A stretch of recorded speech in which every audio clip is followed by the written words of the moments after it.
Can be hard when you grow up. People fill you with doubt. You start thinking about what you're gonna do now. And it's do or die, gotta make it count. So lose your worries, let your problems go on until my whole body burns out. I ain't never gonna slow down.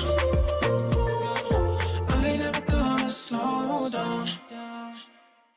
Welcome everyone, this is Coaching in Session. My name is Michael Rearden and I will be your mindset coach today. And today we're going to be talking about relationships. And today I'm going to be bringing on a relationship coach. We're going to be talking about marriage specifically and a little bit about relationships because most relationships end in marriage. I'm not saying that just because you have a relationship, you're going to get married to the individual that you're with, but the aspect of a relationship is longevity. Most people are not in situationships where, I'm in a current situation. Now, I understand in the young culture and the young mindsets right now, they have a very different way of looking at relationships. Relationships are temporary. Relationships are going to be for a moment until I'm ready to settle down. And this episode is going to be giving you the foundation and the structure of what a relationship truly is, because I talk about it in the interview with my guest, Cristie. We are trying to figure out, if this is the mindset, what is the fix? And the mindset is literally, I'm young. I want to experience life. I want to live my life unfiltered from being restricted because most people feel marriage is restrictive. So they decide to wait. Is waiting the best option? Should you live your life and then have a marriage and family and relationships later? Or should that be a foundation for you building yourself up and having the best life possible? We talk about all of that in today's interview with my guest, Cristie, and you're not going to want to miss it.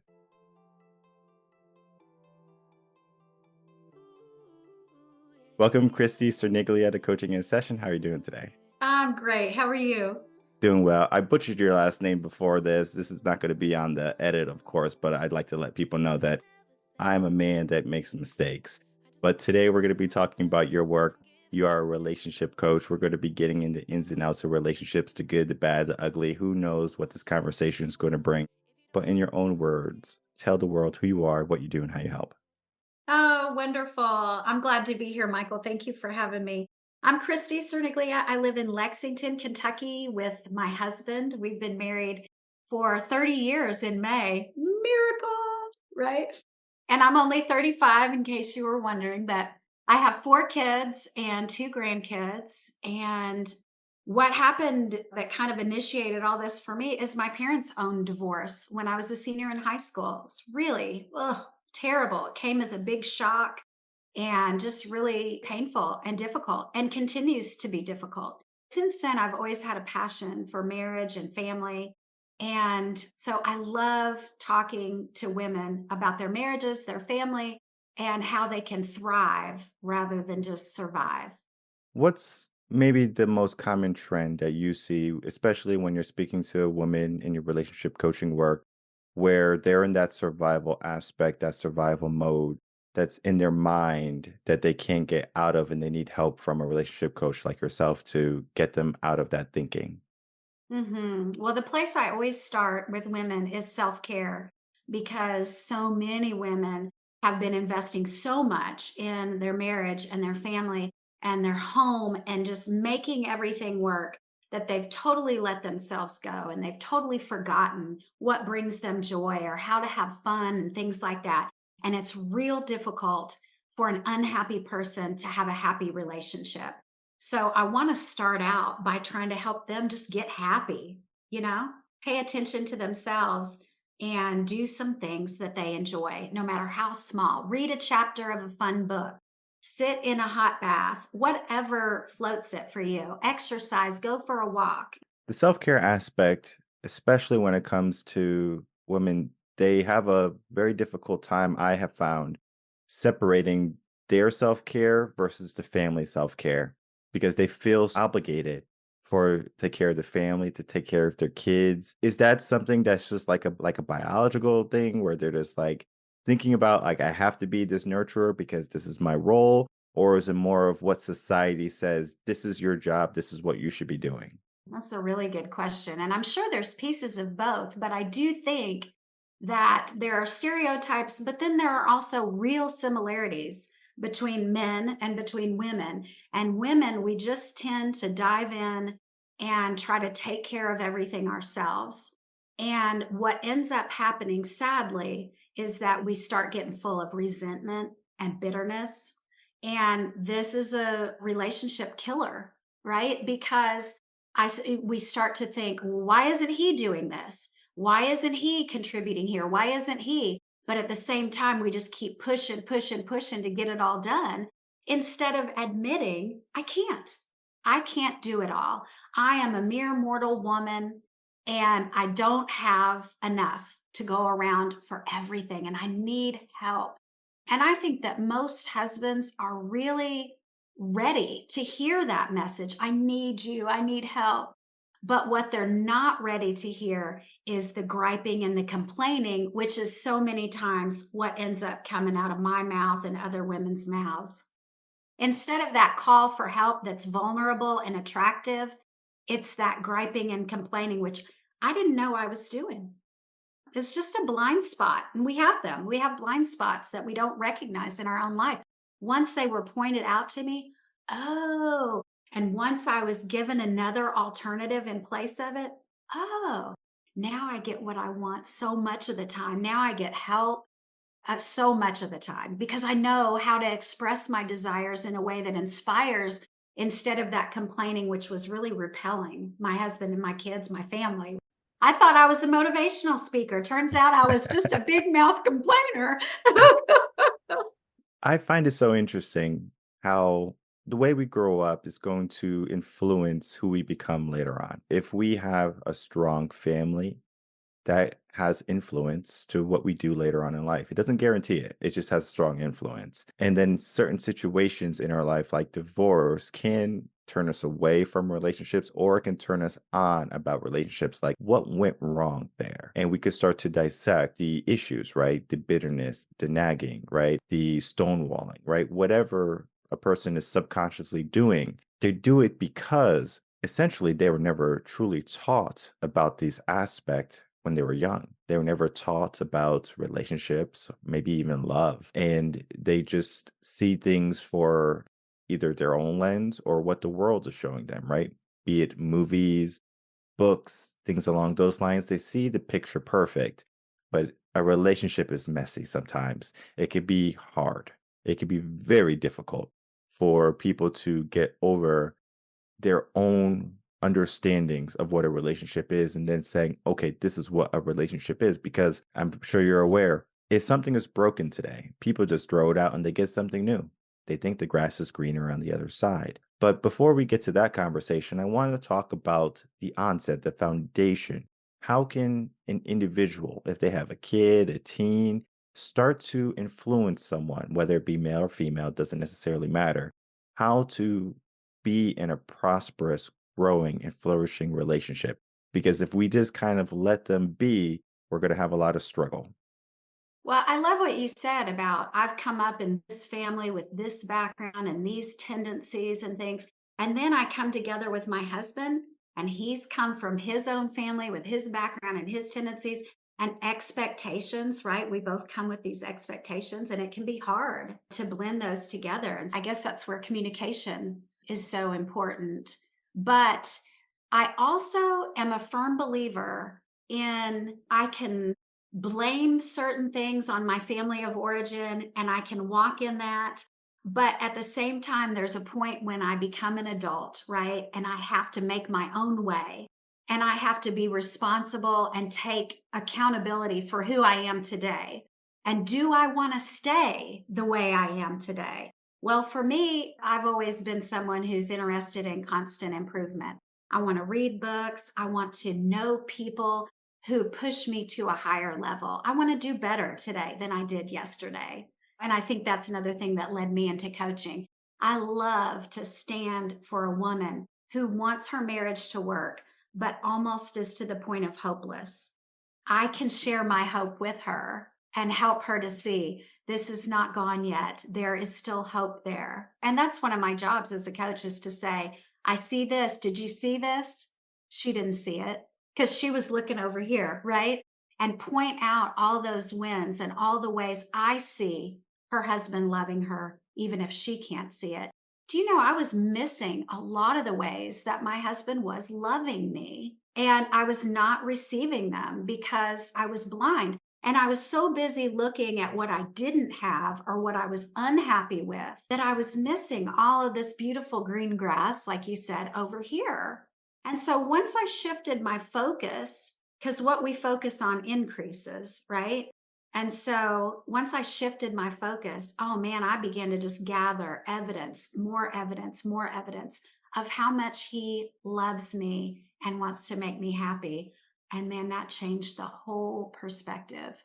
And I don't know if I answered your question or not. Well, guess what? Here's the thing about coaching in session. I ask very vague questions. There's multiple paths that you can go down and answer it. And any answer you give is acceptable. Even if you say, you know what, I'm not going to answer your question, Michael. You know what? I'm going to ask a different question that's literally the same question, and I'm going to get an answer eventually. It's just going to take some time. But you did a great job at answering that question. And I believe accountability is going to be a huge proponent when we start to look at our relationships, because communication, as you said, is great, right? We need what, 90 minutes of communication at minimum a week. And most people they don't even get that. They think communication is, hey, how's your day? Oh, it's good. Okay, cool. Let's watch a movie, right? And they spend an hour together watching or scrolling to find a movie. And then they find a movie and then they finally watch it together. Not much communication went on there, meaningful communication, because anyone can just say how you're doing, what do you want to eat. That doesn't necessarily create connectiveness. And for you, I wanted to get into the conversation of connecting with your spouse, with your husband, right? It could be any relationship, because sometimes we can feel disconnected, especially when it feels like we're not getting our way, when we're not being seen. How can someone begin to open up those communication channels and begin to make two one? Well, my experience is that men need respect, right? They crave respect. And when they feel disrespected, they avoid and they separate. And so the women come to me so much of the time saying, he watches TV all the time, or he plays video games, or he's out with his friends playing golf, or he works late. Whatever it is, he's escaping, basically. And they have no idea why. Why doesn't he want to be with me? Right. And many times it can be because of disrespect. And just like me, I thought I was a respectful wife. I thought I respected my husband. But so many of the things that I was doing and saying were landing disrespectfully to him. And so I had to begin to understand what some of those things were. Some of them was the complaining, like I mentioned before. Some of it was controlling. One of the 6 intimacy skills that I teach is relinquishing inappropriate control. Recognizing that my husband is a full grown man. Guess what? He got dressed and picked out his clothes every day long before he met me. So I don't need to pick out his clothes. I don't need to tell him how to dress. I don't need to help him with his driving, right? Or show him where to park. I can show respect simply a lot of times by wearing some duct tape over this mouth, right? Sometimes it's just a matter of duct tape for me. Sometimes the best thing I can say is nothing at all. But sometimes I can use words like, whatever you think. And by saying that, I can just communicate to him that I think you're smart. I think you're capable. I trust you to make this decision. That was something that didn't used to come out of my mouth. I used to have something to say about everything. I had an opinion on everything. And now I don't have to anymore. It's very freeing.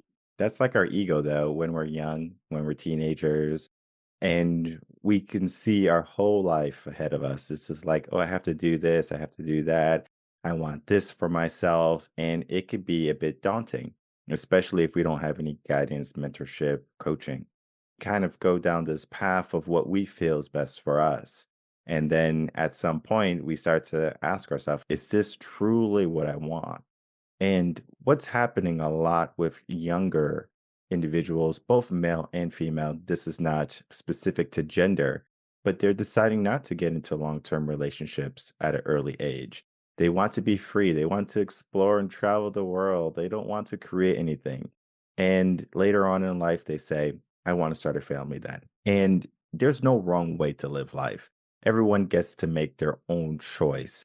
But I want to talk to you about the pros and the cons of starting a relationship early and then starting a relationship later. That's so interesting. Well, I feel bad when we talk about that. I feel bad that we've given such a negative impression of marriage as a society that young people would view it as something to wait on and push off because I want to have fun before. I mean, what does that say about their view of marriage? It says that it's not fun, that it's boring, that it's somehow going to hold you back from fulfilling your dreams. When I think that the message that we should be sending is that, wow, I've just taken all the great pieces of myself and I've blended with all the great pieces of my husband. And now we can do twice as much as we could when we were on our own. And that's what I have found. I think if my husband was here, he would say that we bring out the best in each other and we are far more successful and fulfilled together than we would have ever been apart. We have three daughters and a son, and our oldest daughter got married at 19. She actually met her husband at 14 and they grew up together. And as soon as they graduated from high school, they got married. Now they're 23, they have two kids and another one on the way, and they are thriving in this young marriage and family situation. And it makes me so happy because I think, well, somewhere along the way, we must have done a good job of showing them the beauty of marriage because they wanted it for themselves. And I love that. I've seen that meme out before that's like, are you picturing marriage in such a way that your kids can't wait or that they can't wait to get away? So I want marriage to be seen as beautiful and a place where we can thrive as individuals and together, where we've doubled our efforts. Marriage has been showboated for quite some time, right? It has become this elaborate thing where it's just like till death do us part, our elaborate $50,000 weddings, and it becomes a big deal. And when an individual does that, they start to look at themselves again. They see where their life is going because divorce typically doesn't happen because the two people fell out of love, right? It's typically happening because the two people stopped working toward the marriage together because it's not a one-way street or however you want to consider it. You both have a say in how the relationship is going to go. If one person is walking away and one person is trying to follow that person, there's always going to be that distance between each other. We have to walk toward each other. But yet, we all have our own views and our ideals when we step into a relationship. Do you find that there is ever a situation that someone conforms to the other person to make it work? Because they say opposites attract. But yet, if you are opposites, you are going to have that negative factor also. Those relationships can be challenging, but they can also be relationships that work. What is your experience in that? So interesting. Yeah, I think my experience is that opposites attract in the way that we complement one another, right? It seems like one partner is many times more outgoing and the other partner may be more reserved and different things like that, where they can complement one another. But I also think there are some core foundational things that are really nice if you kind of match up on those things. I loved what you said about the wedding versus the marriage. And maybe sometimes we've put more emphasis on the event of the wedding than we have thought about the long term ramifications of marriage. But how can you prepare for a lifelong marriage? It's very hard. You're going to grow. Both of you are going to grow. And I think it's important that we grow together, which can be tricky as well. Yeah, it's nice to have folks around who are loving and supportive of that union. But listen, there are no two people on this earth that are going to live together in perfect harmony for all of eternity, right? And I tell my kids that all the time. I'm like, move in with your best friend. You guys will argue. People are different. We have different ideas. This is the way it should be done. No, this is the way it should be done. But we've got to give and take. Otherwise, but that's a family situation too, right? I just prefer to think there's nothing that's going to happen between my kids and I that's going to cause me to divorce them because I love them and they are mine and they are my family. I want to look at my marriage that way too. This is my partner for life. I'm not going to leave him. The things that attracted me to him are still there. All of the reasons that we got married are still there. They just maybe have gone dormant or gone missing for a minute, but we can dig them back out, right? We can get those things. And I can show up to my marriage in a way that draws the best out of my husband. And that's what I like to work with women on because I work with women who may or may not have a husband who is involved in this reconciliation. They may be separated. He may be involved with another woman, but I am going to work with that woman to show up as her best self and draw him back, even if that's the case. And many times it works. In the times when it doesn't work, she has responded in a dignified way. She has grown her own character through the self-care and the other skills. And she is now in a much different place to move on if he chooses to end the marriage than she was before we met. So it feels like a win. This is the opposite of what people like to talk about because people love negativity, right? People always say, what are the red flags to look out for in a relationship? I don't want to do that today. I want to talk about the green flags, the go, like the green lights. Like, what should someone be looking for? Because believe it or not, in our world today, especially in our minds with the younger generation, they can't see the good because they have been wrapped around so much negativity for so long. Someone is kind to them, someone opens the door, someone is chivalrous. This is like, huh, that's weird. Versus the green light. What would be those and what should a woman look out for when finding a potential suitor? Well, and I think it's important too that women who are married look for other women who are going to support them in their marriage because, and many times that's my job because their friends have told them, their friends who love them have told them, oh, get away from him. Oh, leave him. Oh, kick him to the curb. You don't deserve that. You deserve better. And all of this because they love her and they care and they want to protect her. I understand. But my job is to come in and say, no, I believe you're married to a good man. I believe it because you chose him. And so I'm going to stand for your marriage. And you've got to have somebody that's willing to stand with you and say, I believe that you can make this thing work. Because again, there's a reason that you fell in love with him and that you chose to marry him. Green flags, as far as dating, I would be looking for a man who was honest. I would look at the way he spends his money and how invests, spends, saves his money and what he does. Is he going to be easy for you to partner with? Or is he going to be difficult because his ideals and ideas are so different than yours? If you're a believer, is he a believer? Do your ideals as far as religion and the Lord, do they match up? Because that's core, that's foundational. We need to match up in those areas. Don't marry him hoping that he will change down the road and come around to your way of thinking. We don't have any power to change anybody else but ourselves. And so I would look for, those real foundational things. Is he hardworking? Does he like to go to work and he doesn't complain about it? Is he open to family? Does he like your family and they like him? Ladies, your mom should love the man that you bring home. If she doesn't, you need to have a question mark. Your mom loves you more than anybody. And if she has an uneasy feeling about him, you need to question that. If your girlfriends have an uneasy feeling, you need to question that. They love you, they care about you, they want the best for you.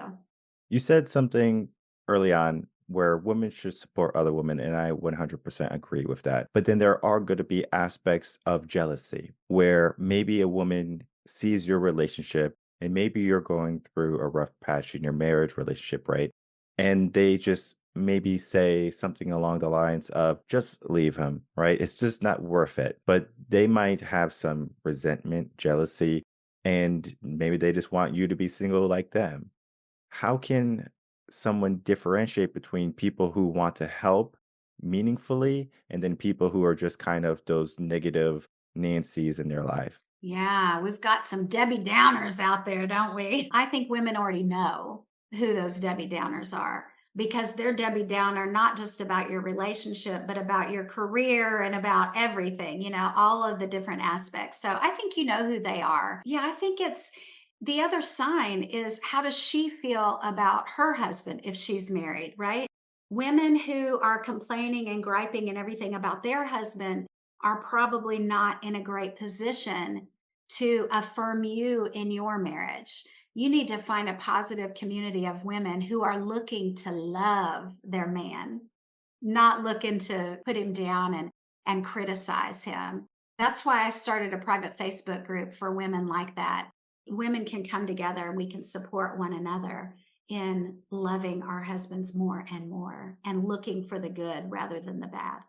And that support is essential. Then we get into the aspect of the skills necessary to help a relationship be good. They say that instead of trying to find the perfect match for yourself, we become the perfect person that can match with anyone. Looking at that aspect of it where we did the work, where we became the best person we could become. We got the help, we got the mentorship, we got the coaching, and we have elevated ourselves. So we're looking for someone who's going to complement that, not someone who is necessarily perfect by all means. Like, oh, they're this 6 feet tall, six pack abs, six-figure income, the popular things, right? But more so of I did the work to become a really great person, and I would like to spend my life with a really great person also. What's your take on that? Oh, I love that. I mean, it sounds ideal, right? And most things in life are not ideal. Life is difficult.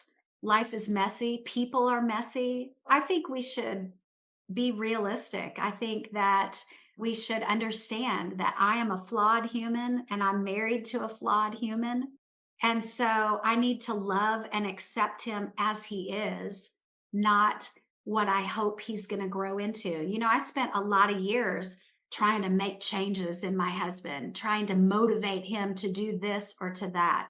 One of the things that was big on my list was I wanted him to be healthier. I wanted him to lose weight and exercise and eat healthy and all the things, right? And the more I talked about that and the more I tried to be motivational, the less and less effective that was. But when I decided to relinquish control of his health and understand that that belongs on his paper, it's not on my paper, and I should leave it to him, that man dropped 50 pounds. I just want you to know. Yes, he did. Because you know what, Michael?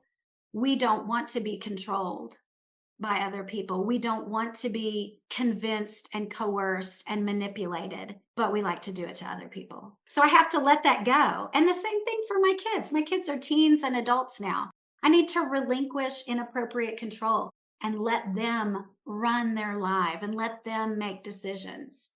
Yeah, no, that's perfectly said. And I love the aspect of what's on their paper. This is not how what's my paper.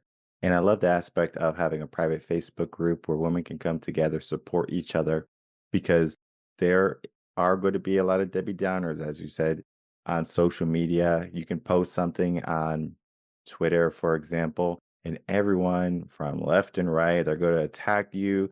Oh, you love your husband, you love your wife, you're this type of person. And we are living in a very stereotypical life right now where you fall under one umbrella and you get to choose what type of life you want for yourself and for your marriage and your relationships. And many people, they will throw something away, as we said early on, instead of fixing it. And the work that you do is a circumference of everything that needs to be wrapped to make a relationship sturdy and strong, where we look at what type of skills we need, the intimacy skills that we talked about before we got on. We said one today, but I wanted to leave a little bit for the audience to do some investigative research. I love for them to check out social media websites to learn more about the coaches, because then they can become inquisitive, ask the questions, and then reach out to the coach that is on. Because when we just talk about relationships, oh, that's nice and everything, but we need more action. We need action in our relationships. And My call to action is going to be your call to action. I want you to leave us a message right now to get people to take action toward a better and stronger and happier relationship. And then at the end of that message, tell the audience where they can find you. Okay, wonderful. Well, I believe that you are the expert on your relationship. You being you, the woman I'm talking to, they're the expert, right? And they know what they want and they know how to best shape and use these skills within the relationship that they have. And as long as they're calling me, I'm going to stand for their marriage and I'm going to continue to work with them and teach them the skills and the ways to make it the best that it can be. Because I know for myself, when I started implementing the skills and I started showing up differently to my husband, he began to respond to me differently. So when I show up as my best, there's a mirror there, right? And so he mirrors that back to me. When I'm kind to you, it makes you want to be kind to me. But if I was grouchy and grumpy and short, I bet the video or this interview wouldn't last very long, right? So I need to show up as my best self. And in order to do that, I need to take care of myself, like we talked about with the self-care. The first thing I usually ask women to do, they're welcome to reach out to me. I'll do a free call anytime and just kind of assess the relationship. But the best way to get started is through a 4-week workshop that I offer. It's called The Empowered Wife. It lasts 4 weeks and it happens live on Zoom. And immediately on that first night, I'm going to give you some skills and I'm going to give you some cheat phrases that you can use right away that night and start to see results. But during those 4 weeks, I'm going to teach all 6 intimacy skills so that the ladies can begin to implement them. And it's going to be in that small group setting where we can share our wins and how things are going. After the workshop, then we can move into one-on-one individual coaching because we know that if we don't use it, we lose it, right? So we're trying to form new habits. We've been doing it the same way for a long time, and it hasn't gotten us where we wanted to get. We want to start shifting some of those behaviors and creating new and more positive and more pleasant habits that actually connect us to our spouse rather than divide us. Your listeners can find me at relationshipswithamap.org. And they can get a freebie there about 5 mistakes wives make when they're trying to repair their relationship. Perfect. And I will make it easy for everyone. All the links are going to be in the description box below. And I encourage everyone to share all of the links with any individual who's in a marriage, good or bad, anyone who's flourishing, beginning their teenage years or young adult years, because this is going to be the essential foundation. Education, our school systems are not going to teach us about our relationships. They're not going to teach us about good marriages. The only thing we know about our relationships is what we see around us, the good, the bad, and the ugly. But the conversation that we had today, Cristie, is one of hope, it's one of prosperity, and it's going to be one that's going to empower so many women and so many wives to begin to learn about their marriage and to begin to be happy once more if they have gave themselves away to the world and they have forgoed self-care. Loved every bit of it. Thank you so much for being a wonderful guest and keep doing your wonderful work. All right, everyone. I'd like to thank you so much for watching that interview of my guest, Cristie. As you can see, a wonderful personality. I love her. She is a breath of fresh air. And I do have to say something because when it comes to relationship coaching, it could be hit or miss depending on the person. I have interviewed quite a bit of relationship coaches.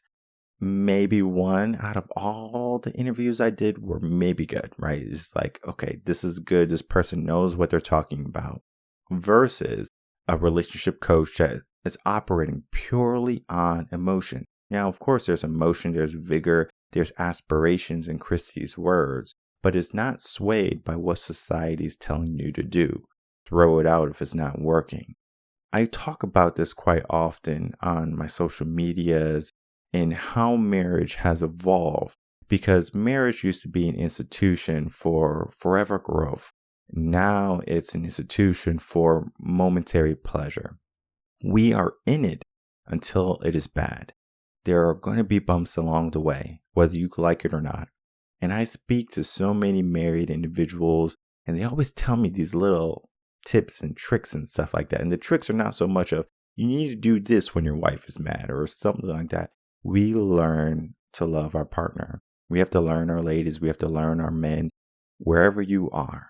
Because most people, when it comes to having a successful marriage or successful relationship, is going to come down to your level of understanding of what you want today, what you want tomorrow, and what you're willing to do for it.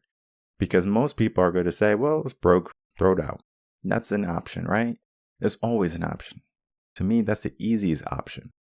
But when you can begin to prepare something, you learn to respect it a lot more than what you are currently. Because if I had something broken, maybe it's a relationship. My relationship is broken, right?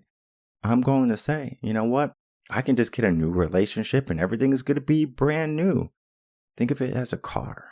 My car is breaking down. It's an old model. It's a 2001 Kia Spectra or Elantra or whatever the Kia is. I don't even know.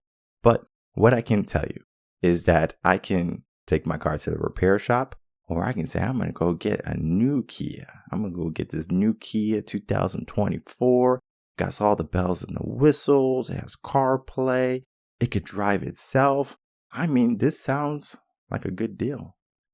But when we trade in our old model, our old hunk of metal, what do we get? We get more technology that might lead to learning curves. We lead to a new mindset that eventually wears off, because when it's new and shiny, it feels good. The endorphin rush, right? We are in that honeymoon phase, but eventually that fades away and we're left with another piece of metal. It might not be an old piece of metal, but it's still a piece of metal. The issue with relationships are we fail to understand that there are going to be moments in the relationships as we progress. Are we in a moment where this is going to be the good part of life, or it's going to be the moment where we are tested? Oftentimes, when you get tested, it doesn't feel good. You don't feel certain. You don't feel happy. You don't feel handsome or pretty or respected or loved. There are so many emotions that can be going on and ideas that can be going on in your mindset. What do we do about it? We need people to look at our blind spots. That's the first step. We cannot simply say, well, the marriage is broken. I'm going to just automatically throw it away. This is not working. I tried this. I tried counseling. I tried therapy. Maybe you tried it all. But did you try understanding? Because sometimes we look at our partner, we look at our spouse, and we say, you know what? You're the problem. The reason I'm not happy is because of you. The reason why I'm doing these things is because of you. And in a sense, we might mirror certain things. We become reflective. And it's going to take an individual that listens to the podcast, that's into self-help and personal development, to say, if I could begin to make the change, I can influence the change. Now, you can't force change on someone, but if you become a role model, naturally, people see it. People are going to start to become aware of what's happening. It might not be immediately, but there's going to be the aspect of we can grow because one person understood that two negative people bickering is not going to create harmony. It could happen. It's very positive. They say two negatives make a positive. But in a relationship, we are going to need two individuals that are positive, that are uplifted, whether it be spiritual belief, family foundations, whatever aspect you give yourself for growth, we need some type of guidance. We need some type of direction. And right now, there's not much direction when it comes to relationships. And the work that I do, helping people with mindsets and limiting beliefs, is only one part of it. We have to understand that at some point, we need to work together. Maybe with a loved one. Maybe that leads to marriage. Maybe that leads to something even greater than the aspect of an institutionalized marriage where you feel like, if I get divorced, they take half of my stuff, for men at least. And then for women, they might feel like they're trapped and they can't escape. These are just mindsets that we think about. They don't necessarily have to be mindsets that we live and they become our direction in life. We get to choose what type of life we want. And most people, they want happiness, right? They want growth. They want to be loved. And they want to be respected. To find the right person, that could be challenging. But if you are in those relationships right now, this is where Cristie specializes. If you are married, right? Let's keep you married. Let's make sure that everything that is going on in your life right now is pristine. Because if there's something that can be fixed, why not fix it? And then there's going to be the aspect that she helps people understand the skills that they need to be in a healthy relationship. This aspect is going to be for individuals who are trying to get into a good, strong relationship. Because once you get into the relationship, that might be the easy part.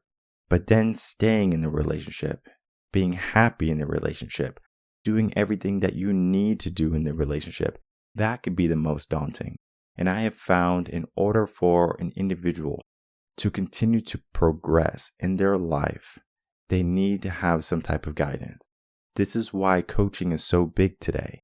It's not because, coaching is just the latest trend. What's starting to happen is most people are leaving the American dream of education behind because it has become institutionalized, where kids are not falling in love with education as they used to. They might see it as a means to an end, and they get their degree, they get the piece of paper, and they say, now that I have this piece of paper, I can finally work as a doctor, as a lawyer, as a professional, whatever that be. However, most people, especially the younger generations, they're looking for that freedom. They're looking for that aspect of, if not education, then what? And this is where they need individuals, they need coaches, they need mentors, they need groups like Cristie is that are going to be there of supportive women that are going to be helping each other grow. Because we have had generations of women tell their daughters that, hey, be independent, don't need a man. And this is going to be an aspect to many people's life today. But yet we are seeing the shift now. That generation or that advice is starting to fade away. And now they're starting to see, well, if a relationship is not all bad, everything that I have been told or taught has to be re-examined. And from there, I get to make my choice. And that should be what you're looking at. What do you need today? What type of life would you like to live? They say that if you want to go alone, you can go alone. It's just going to take a lot longer. But if you go together with a group of individuals, if you go with a partner or spouse, this right here is going to help elevate you a lot sooner than later. You can build your empire alone, but it takes a lot longer. But if you were building together, building a family, building a structure, your priorities change, but then also your purpose and your why and your drive and your momentum change for the better. You begin to flourish so much more readily and so much more quickly. This is where relationships shine. Many people see the negatives to relationships, the 7-year itch, the humps, the moments that are unfavorable. We all are going to have them, but we get through them. Those moments, they actually make the relationship stronger. Those moments of testing the relationship. There's going to be financial problems. Maybe there's going to be respect and love problems. There could be even all the way to infidelity problems.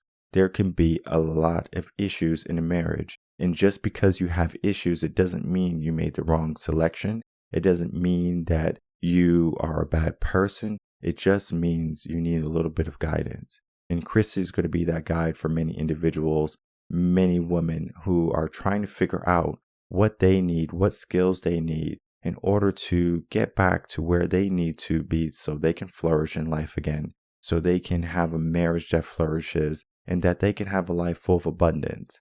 Because in a sense, we all want to be loved and respected, but yet we do have to learn how to love once more, and we have to learn how to respect once again.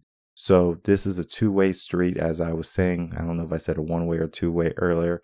Who knows? But what I can say is we're trying to figure out what is going to be the best option for us. And the best option is going to be speaking with someone who has did it 30 years Cristie has been married. 30 years of success, 30 years of trials, 30 years of growth and happy moments. All of those are going to be mixed together, and they make someone who's truly delighted to help other individuals have the same feeling. When you give yourself an aspiration of marriage and longevity, you're going to see that your life is going to be so much fuller. I know some people, they like to wait to have kids, but let me tell you, you can wait to have kids, but your kids bring about so much more meaning in your life. It's like whenever I see my son, it's just like joy takes over my body. It's just like, whoa, like look at this little human. So delighted. However, I understand when they become teens and they become Sour Patches, I'm still going to like them because Sour Patches, they're sour than sweet. So in a sense, life is like that. We can have those sour moments. We can have those sweet moments. But let's not relish on the moments that are always sour. Let's focus and give our mindset a shift to focus on the sweet moments, the moments that we can create. And let's begin to do the work today to make sure that our marriage is going to be the best marriage that we can have, that we can work toward, and that we can live. And it begins by taking action. All the links are going to be in the description box below. Reach out to Cristie, inquire about her Facebook group, inquire about her 4-week program. This right here is going to be the onset of creating longevity once more in our relationships and in our marriage. It doesn't have to be until you don't feel like doing your part. It can be, once again, until death do your part. There is an aspect that marriage can bring about the greatest joys in your life. Make sure you have the strongest relationship possible, whether you're beginning or if you are in it already and you're just trying to figure out how can you enhance your situation. Again, Cristie is going to be a great asset in your corner. I cannot recommend her enough. My name is Michael Rearden. I'm a mindset coach. If you have any questions, email me coachinginsession@gmail.com, and I will see everyone on the next episode of Coaching in Session. Until then, everyone take care.